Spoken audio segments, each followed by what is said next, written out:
गुस्से को, अग्रेशन को कैसे कंट्रोल करना चाहिए, ये बताइए। देखो, गुस्सा तो आता ही है और गुस्सा आना भी चाहिए। जो लोग कहते हैं ना गुस्सा नहीं आना चाहिए, अरे गुस्सा क्यों नहीं आना चाहिए? आना चाहिए, गुस्सा करो। गुस्सा व्यवस्था के लिए है।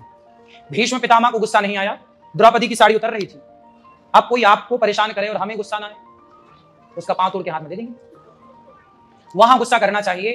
द्रौपदी की साड़ी खिंच रही थी, तो क्या पितामह को गुस्सा नहीं करना था? दुशासन पर 2 थप्पड़ जमाना था मूर्ख के गाल में, नहीं जमाना था? आप बताओ। जरूर लगाना चाहिए। हाँ, पितामह ने गुस्सा नहीं किया, इसलिए बाणों की सैया मिल गई। और रावण जब सीता मां को लेकर गया तो जटायु पक्षी थे, देखा, ए रावण, रे दुष्ट ठाण के नो, खड़ा हो जा रावण, तूने मेरी बेटी को हाथ लगाया। जटायु पक्षी होकर भी पंखों का प्रहार करते हैं रावण को, रावण गिर जाता, बेहोश हो जाता है। रावण पर गुस्सा किया जटायु ने। अब आप ही बताइए कि जटायु का रावण पर गुस्सा करना सही था कि गलत था? गुस्सा सही है। सही व्यक्ति पर सही टाइम पर गुस्सा आए तो वो गुस्सा राम से मिलाने वाला हो जाएगा। पितामह को गुस्सा नहीं आया तो बाणों की सैया मिली, जटायु को गुस्सा आया तो राम मिल गए। यदि गुस्सा आए और आप उसका सही उपयोग करें तो गुस्सा अच्छा है। कभी नहीं कहना चाहिए गुस्सा मत करो, करो बेटा वहां जहां आवश्यक है, और उतने गुस्से की जितने की आवश्यकता है। ये चीजें गलत नहीं है, ना काम, ना क्रोध, ना लोभ। मैं कथा में कई बार समझा चुका हूं इस विषय को। गलत नहीं। अच्छा, गुस्सा क्यों आता है? गुस्से आने के 2 कारण। कारण पहला, या तो आप अभिमानी होंगे, एटीट्यूड आपका आड़े आएगा। अरे देख के नहीं चलता, धक्का मार रहा है, ये एटीट्यूड है आपका। जरा किसी का धक्का, क्यों, अंधा है क्या? एटीट्यूड से गुस्सा आएगा। आप अभिमानी होंगे तो गुस्सा आए। या दूसरा, आपके मन की नहीं होती तो गुस्सा आता।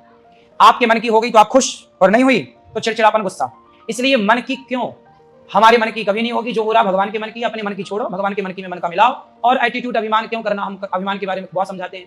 तो अभिमान आप छोड़ दें और अपनी इच्छाओं को कम कर दें तो गुस्सा आएगा ही नहीं। गुस्सा उन्हीं को आता है जिनकी इच्छाएं ज्यादा हैं, और इच्छाएं पूरी नहीं हो रही हैं। ज्यादा हैं तो पूरी कैसे होगी? सारी कैसे पूरी हो जाएंगी? तो फिर गुस्सा आता है। और या तो एटीट्यूड है। तीसरा कोई कारण नहीं गुस्सा आने का। आपकी इन्हीं अच्छी अच्छी बातों को सुन के बहुत सारे लोग ये सोचते हैं कि आपके पास शक्तियां भी होंगी। आप ये बताइए, बहुत सारे लोगों के जो है, बहुत ही सारे लोगों को जब वो कोई वीडियो देखते हैं या जब किसी वो साधु संत महात्मा को वीडियो में देखते हैं, वो सोचते हैं इनके पास शक्ति होगी, कोई ऐसी शक्ति, चमत्कारी शक्तियां। तो मैं आपसे जानना चाहूंगी, क्या हमारे जो जैसे आप साधु संत लोग हैं, क्या आपके पास शक्तियां होती हैं? ये ज्ञान है? शक्तियां आपके पास भी हैं और शक्तियां सबके पास हैं। आपके पास भी कुछ शक्तियां हैं। मैं आपकी शक्तियां याद दिला दूं। आपके पास शक्तियां हैं देखने की, जो आप देख सकते हैं जिस दृष्टिकोण से, उस दृष्टिकोण से कुत्ता नहीं देख सकता, बिल्ली नहीं देख सकती। क्यों जी? 84 लाख योनियों में सबके पास आंखें हैं। आंखें तो सबके पास है, पर जो आंखें आपके पास हैं, जो दृष्टिकोण आपका है, आप जो देख सकते हैं, आप हर व्यक्ति का दुख दर्द देखकर उसमें पीड़ा करते हुए उसका सहयोग कर सकते हैं। ये आचरण कुत्ता बिल्ली के अंदर नहीं होता। आपके पास भी देखने की शक्ति है, चलने की शक्ति है, बोलने की। आप कितना अच्छा बोलते हैं। कोयल तो केवल 1 सुर बोलती, पंचम सुर में। कोयल के पास केवल 1 सुर है, आपके पास तो 7 सुर है। लता जी के पास 7 सुर थे।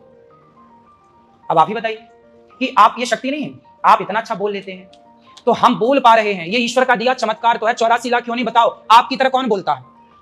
कौन बोल? कुत्ता, बिल्ली, पशु, पक्षी, चमगादड़, फला फला फला, कौन?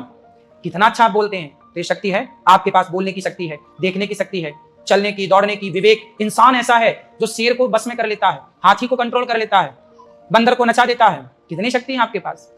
आपके पास तो इतनी शक्ति है कि आप प्रभु से प्रेम कर लो और ध्यान कर लो तो वो परमात्मा जो किसी माइक्रोस्कोप में पकड़ में नहीं आता, जो किसी सैटेलाइट में पकड़ में नहीं आता, वो परमात्मा जो अनादि अनंत है, आपके प्रेम के बस आपके सामने आकर खड़ा हो सकता है।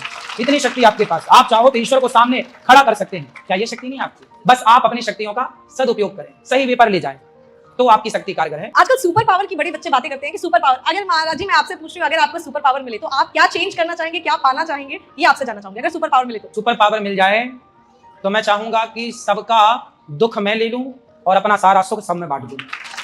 सबका दुख लेकर सबको सुखी कर दूं। संसार में कोई दुखी ना रहे। सबका दुख यदि मैं ले सकता तो मैं सबका दुख ले लेता और सबको सुख बांट देता। सब सुखी रहो, तुम सबका दुख मैं ले लेता। ये तो बहुत, मुझे लगता है इसीलिए शायद रोज इतनी भीड़ होती है। 10,000 से ज्यादा लोग आपको सुनने आते हैं। 10,000 तो मुझे किसी ने बताया कि अभी इंटरव्यू शुरू होने से पहले कि रोज आपसे इतने लोग मिलने आते हैं। शायद इसीलिए लोग आप इतने फैन है, इतने पागल है आपके पीछे।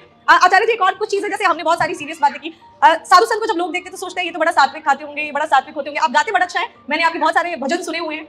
कुछ 2 लाइन अगर आप भजन गुनगुना दीजिए, भजन के जो 2 लाइन जो आपको बहुत पसंद हो वो गुनगुना दीजिए। इतनी कृपा सांवरे बनाए रखना, इतनी कृपा सांवरे बनाए रखना, मरते दम तक सेवा में लगाए रखना, इतनी कृपा सांवरे बनाए रखना, मरते जन्म जन्म तक तेरा मेरा साथ कभी ना छूटे, जन्म जन्म तक तेरा मेरा छूट जाए सांसों की लड़ियां, नाम कभी ना छूटे, छूट जाए भजनों की इस भूख को बढ़ाए रखना, भजनों की इस भूख को बढ़ाए, मरते दम तक सेवा में लगाए रखना, इतनी कृपा।